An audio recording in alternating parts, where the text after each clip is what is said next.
original St Olaves church was dedicated in 1292, but over the years many changes and alterations have taken place. It is unknown why was it dedicated to St Olav, the English spelling of St Olav, the patron saint of Norway and seafarers. The church in the early years served the Worsley family as a chapel to Gatcombe House. The wooden effigy in the sanctuary of the recumbent crusader is thought to be one of the Worsley families. Gatcombe House later passed into the hands of the Worsley family, which we've seen a few of them through the time in different churches across the island, who gave financial support to the church and a number of rectors. Over the centuries there have been many alterations. The tower was added in the 15th century with some interior rebuilding. The porch was reconstructed in 1910 with timbers salvaged from HMS Thunder, who fought alongside HMS Victory at the Battle of Trafalgar. Sir Charles Seeley, a later owner of Gatcombe House and much of the island, commissioned the choir stalls in memorial for those who died in World War One. He also commissioned a large memorial in the nave to his son, Captain Charles Grant Seeley. The sculpture is by Thomas Brooke, who sculptured the memorial outside Buckingham Palace, and this was his last commission. It was unveiled in 1922 by Queen Victoria's daughter, Her Royal Highness Princess Beatrice, Governor of the Isle of Wight.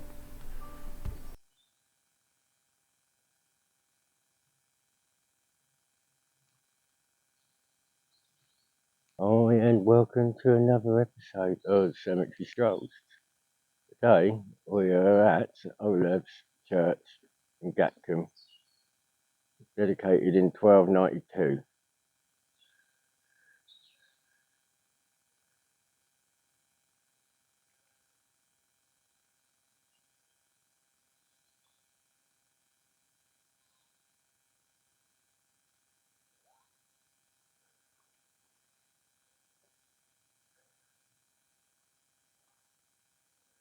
Yeah, another beautiful sunny spring afternoon. Bit windy and a bit cold today. But what we're going to do, we're going to go into the church to start off with.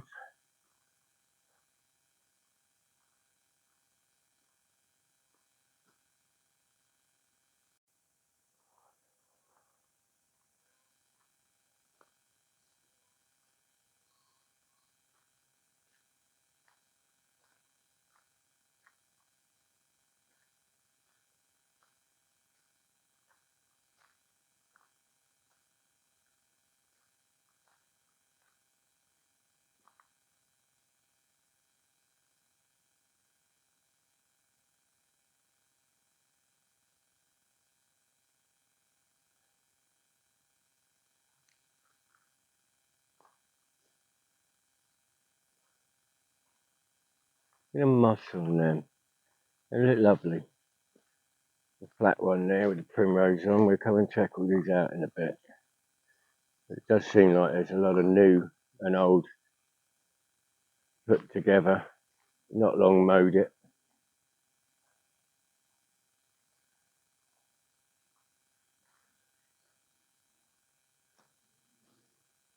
There are some interesting grotesque carvings below the parapet of the tower, and the 13th century one, thought to have originally been inside the church, placed below the cross above the south door when the porch was rebuilt. There's no clock on this one, I have noticed that.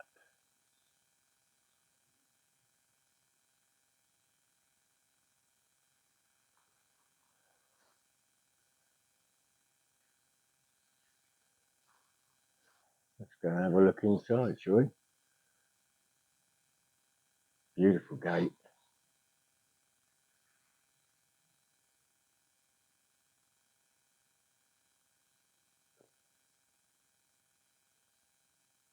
Lovely little door. I'm going to probably have to duck down to get in on this.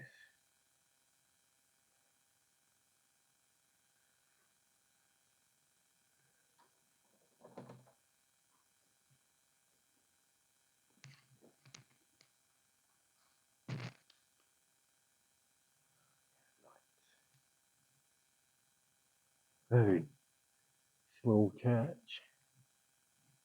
Up there we have sacred to the memory of Chas Bygrave, Esquire, captain on the staff of the Army Depot on the island. Died 27th of March 1813, aged 36.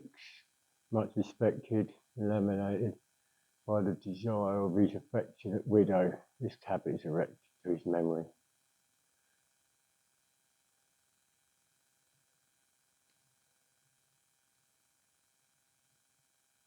Oh, given how old they are. Just looking at them.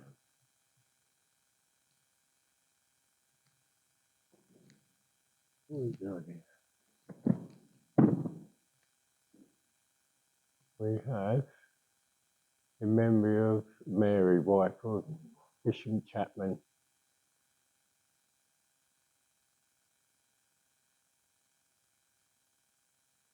youngest daughter of Sir Edward Worsley, by Dame Elizabeth Miller, daughter of Sir Miller, Bart.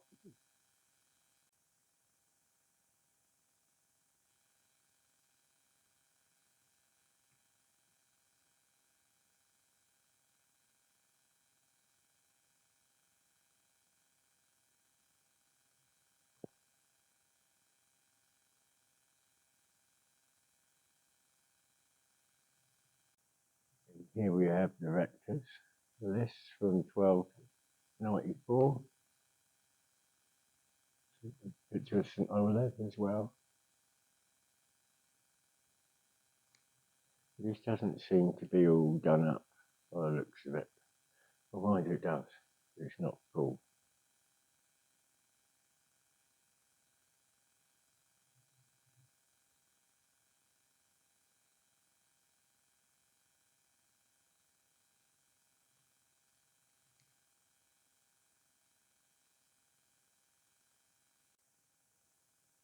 This is Edward Easter, died in Palestine in the year 1303.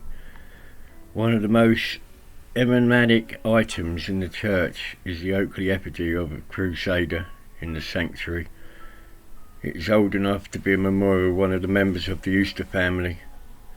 A story in the 1950s by the then rector, Reverend James Evans, tells of a local girl, Lucy Lightfoot, who, spellbound by the effigy, travelled in time to be with the knight in a crusade.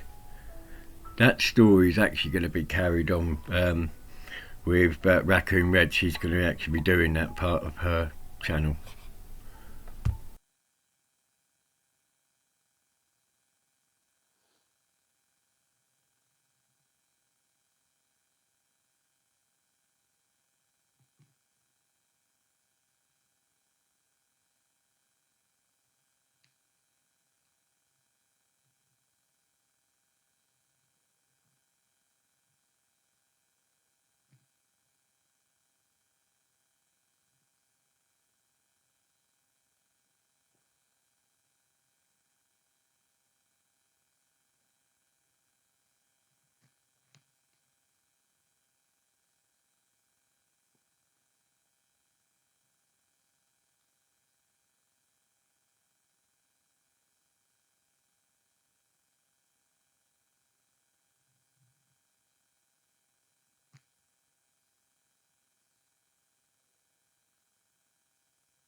This picture is the officers of the 1/8th Battalion Hampshire Regiment in 1915, illustrated in the Hampshire Regimental Journal, October 1915. 14 of the 29 officers pictured died in World War One. C.G. Seeley is named incorrectly as Lieutenant G.G. Seeley.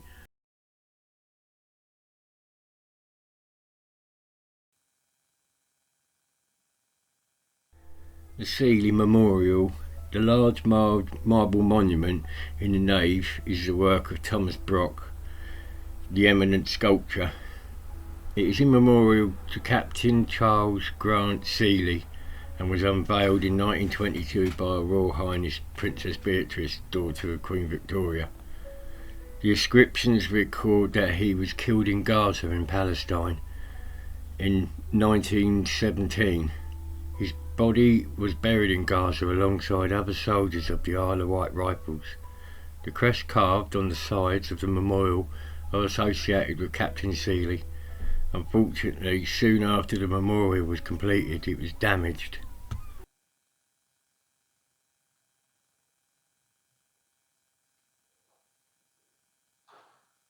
The plaque reads, "We pray you commend to the mercy of God the soul of Charles Grant Seeley, eldest son of Sir Charles Seeley, Baronet, and Dame Hilda, his wife, born on November the 29th, 1824, and educated at Cheam, Eton, and Trinity College, Cambridge. He joined the Isle of Wight Rifles at the outbreak of the Great War, and after serving with distinction in Gallipoli, an Egyptian campaign, fell gloriously thrice wounded at Gaza in Palestine on April the 19th, 1917, while leading the advance upon the Turkish position. Greatly beloved, and he was evidently gallant gentleman, and he lies in the cemetery at Gaza surrounded by the men of the regiment who fell with him on that day."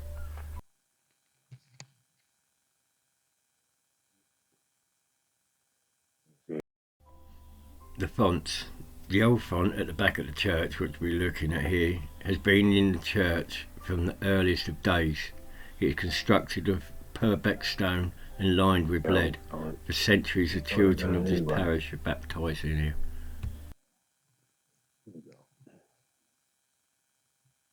In memory of the Reverend Thomas Worsley AM, who departed this life 13th day of March 1777, aged 26.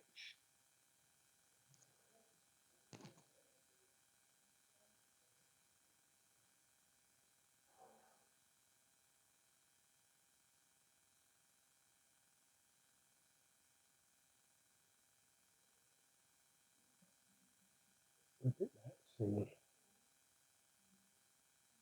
That is gorgeous. And the walls.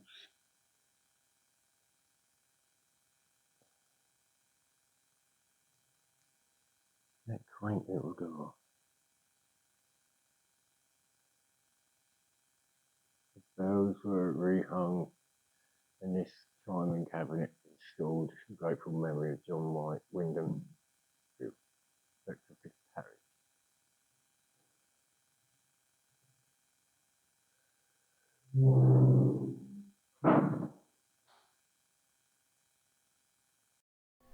The bell tower is not open to visitors as the steps are well worn and could be dangerous.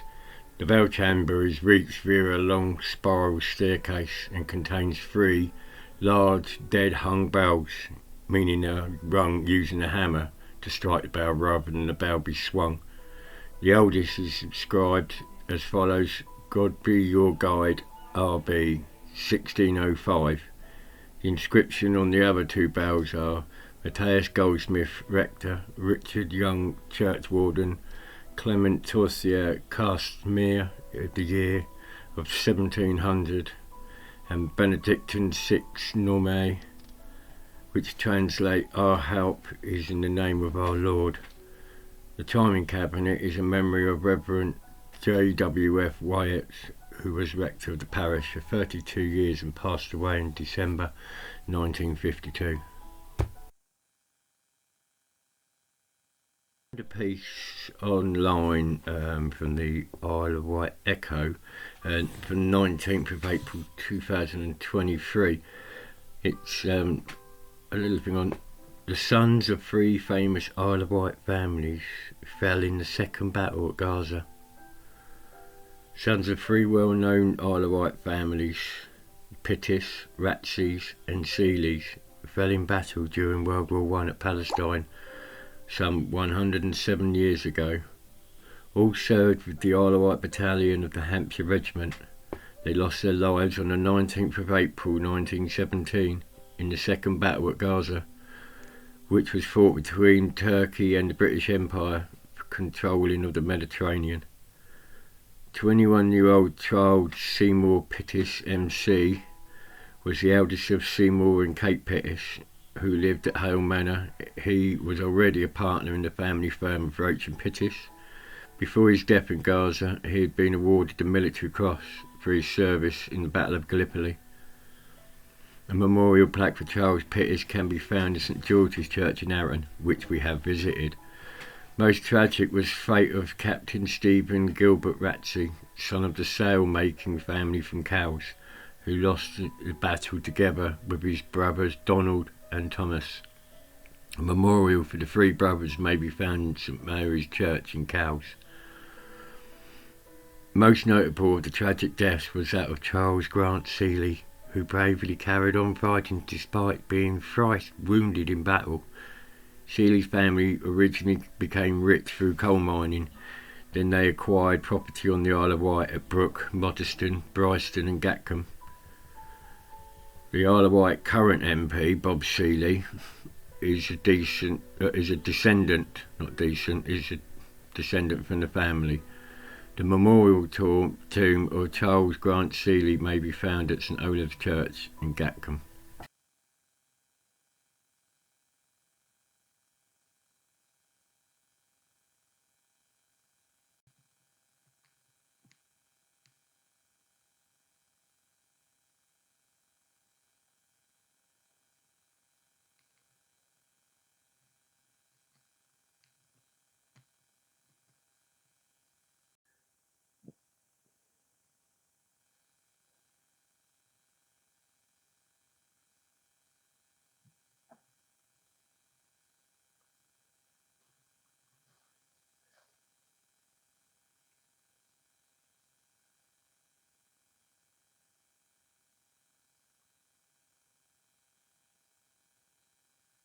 We've got in memory of Elizabeth, the widow of Robert Hurry of Gatcombe, who died May 24th, 1870, aged 73. And next door we got Robert Hurry, can't really see, February the 16th, 1866.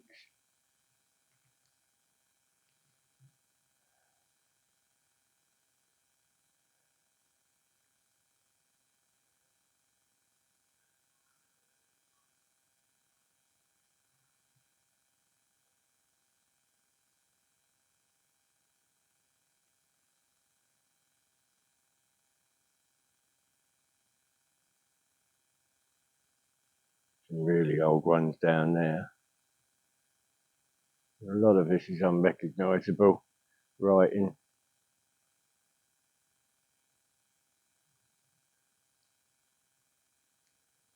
In memory of Anne Wicker, May 1860, age 77.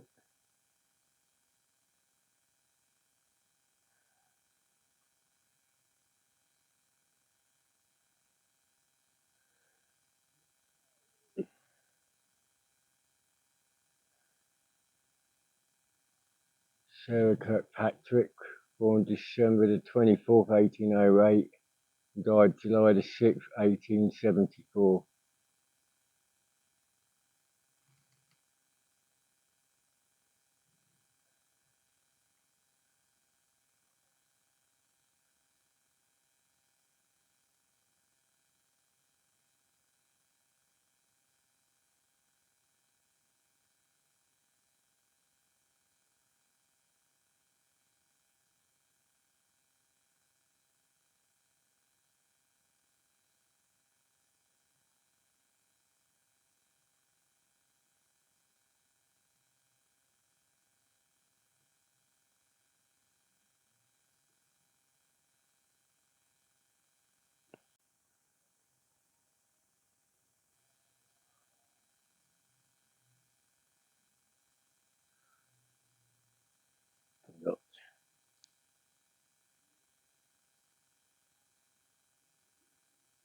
Thomas Hillier.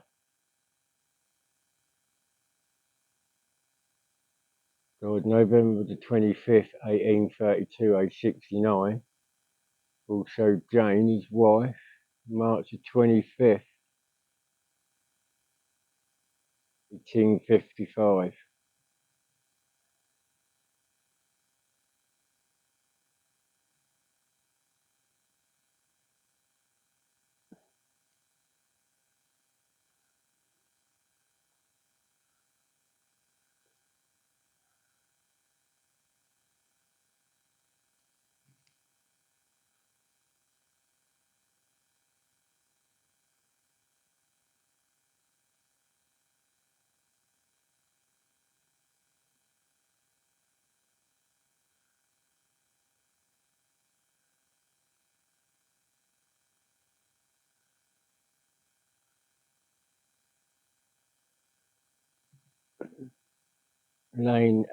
Emma Agnes, the beloved wife of Leonard Parker Mew, passed away June the 5th, 1946. And Leonard Parker there as well, died in 1954, aged 85.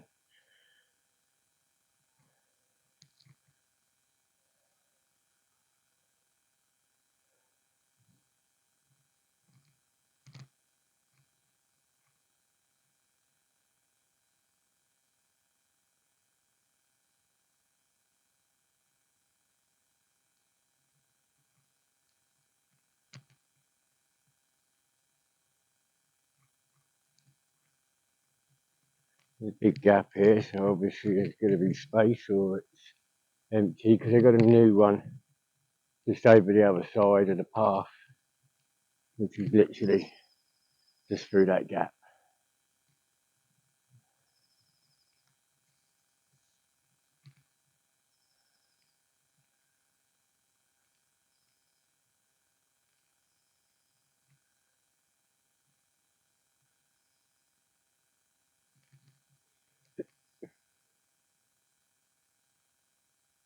Elizabeth Willis Senior, who died April the 7th, 1889, aged 73.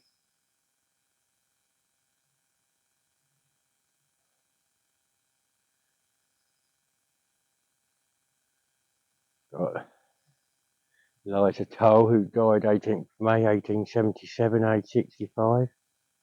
And also William Tanner Toll, Lake Bideford House, who died September the 2nd, 1883, aged 70.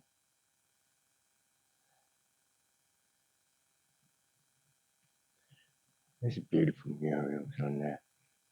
Looks like a painting palette, as well as a hand and the dove.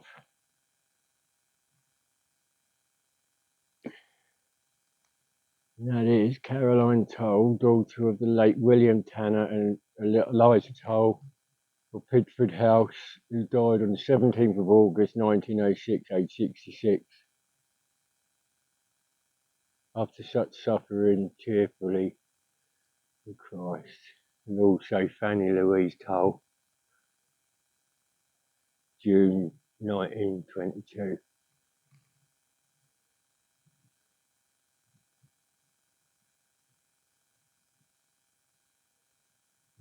Some of these we've got to avoid, unfortunately, they got new and old.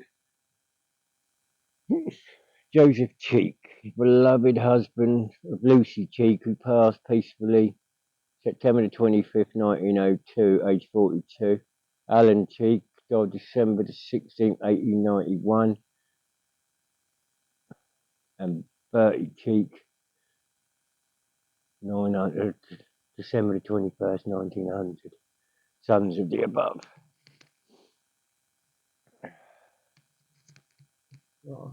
We've got dear little Willie, son of Joseph and Lucy Cheek, who died 4th of May 1800, aged 11 weeks. Yes.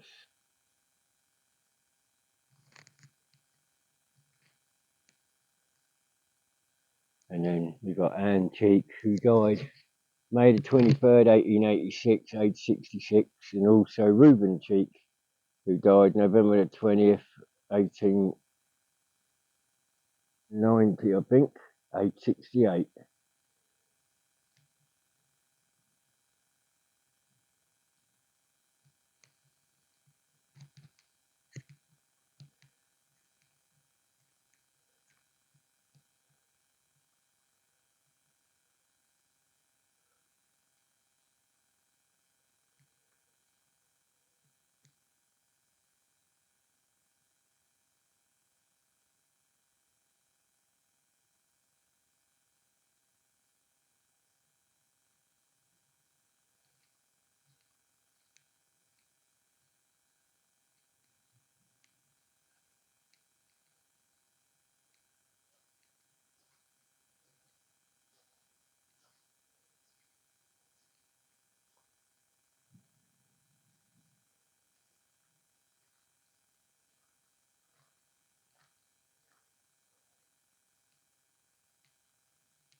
The moss on this looks gorgeous.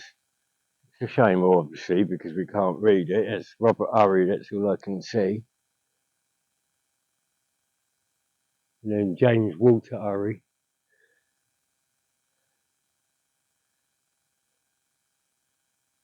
We've got Fanny Urry, daughter of the late Robert Elizabeth.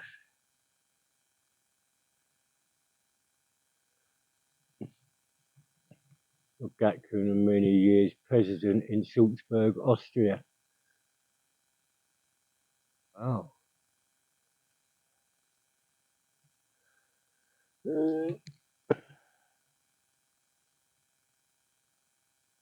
Arena, third child of Robert and Eliza.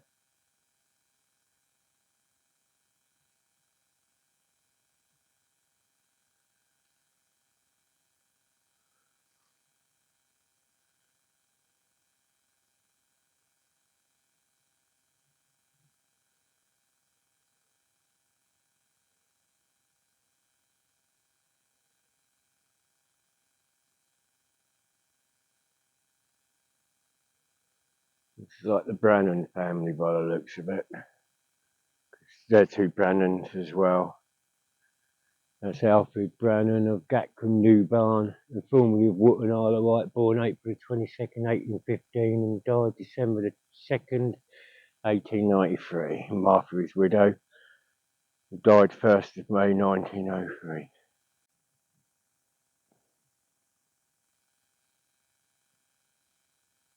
There we go.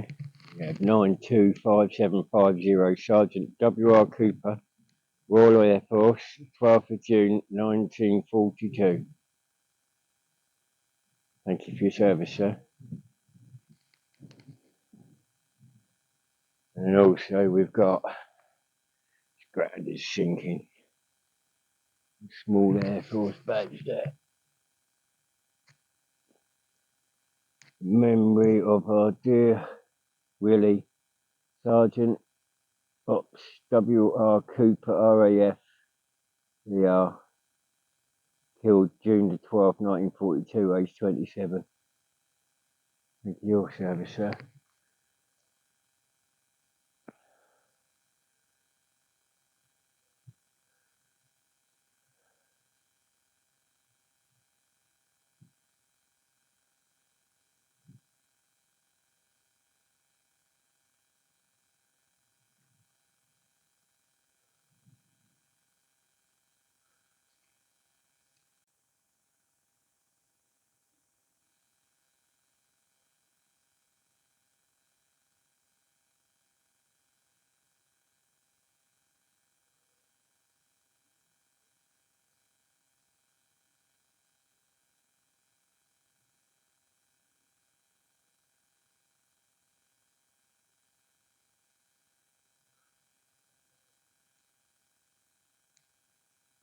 beautiful. Harold Bailey Shaw, BA, MB, who fell asleep suddenly while on a holiday at Bournemouth, September 28, 1914, age 55.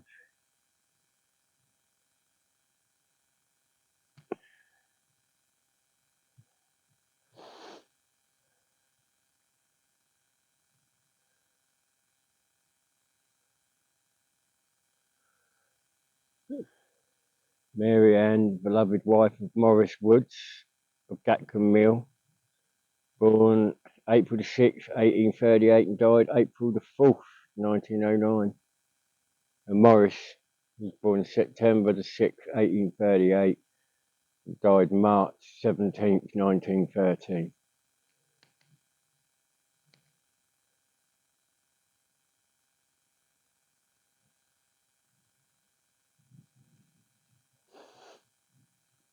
I can't really see any markings, but if I find anything, I'll put it up.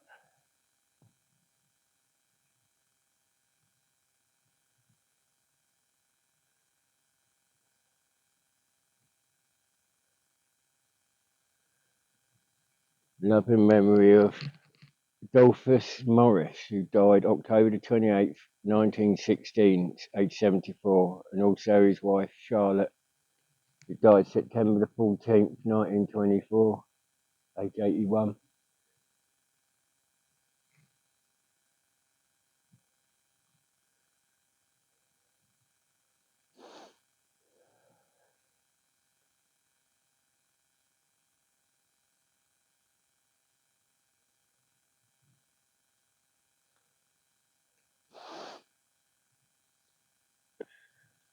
Samuel Allen,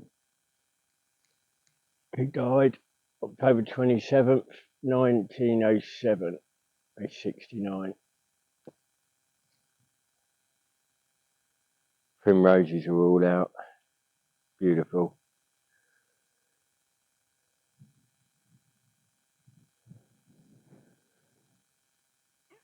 Willie Ellen, the beloved wife of William Bullock of Roslyn Chillerton, who fell asleep 27th of January 1922, age 47.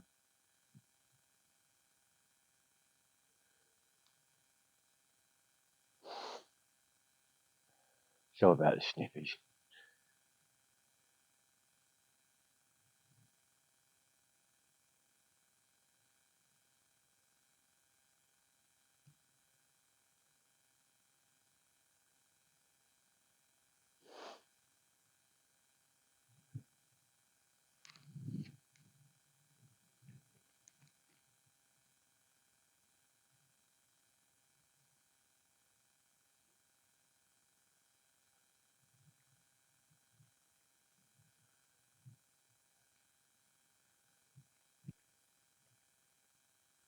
That's the new section.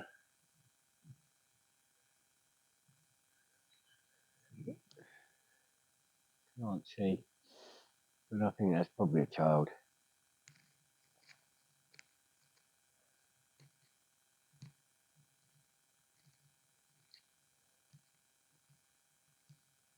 Jeannie, widow of J.W.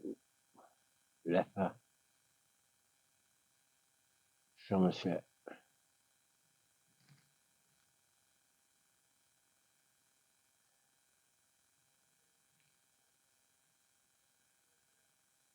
Wow, that's quite.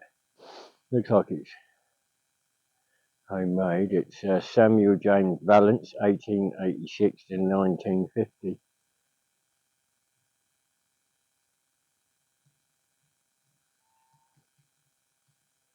Then you got Desi Armitage Fisk, 1858 to 1931, and also Robert James Fisk, 1860 to 1932.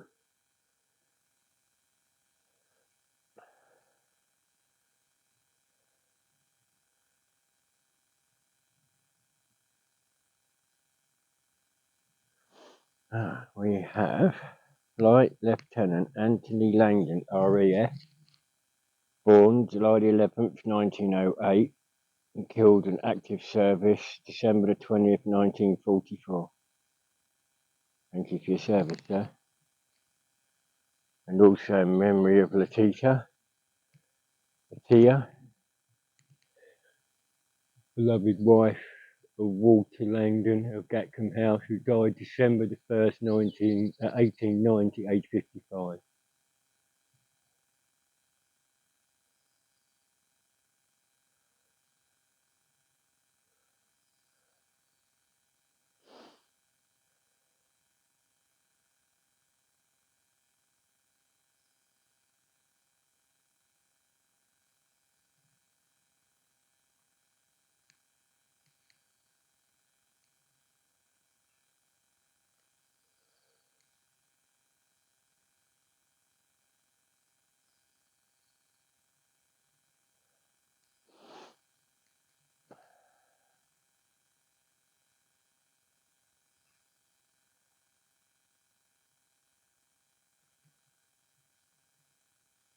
Charles Edward Morris, 1889 to 1973. Also his wife Bertha May passed 24th of January 1979, aged 78.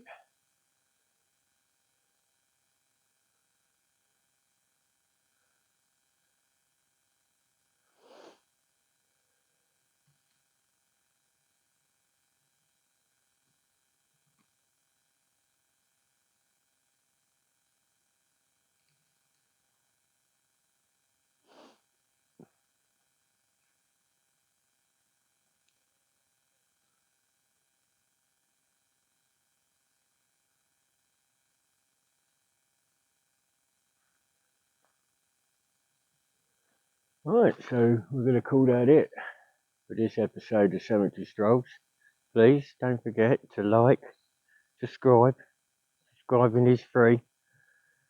And leave a comment maybe. So I thank you muchly for joining me on this stroll. Goodbye.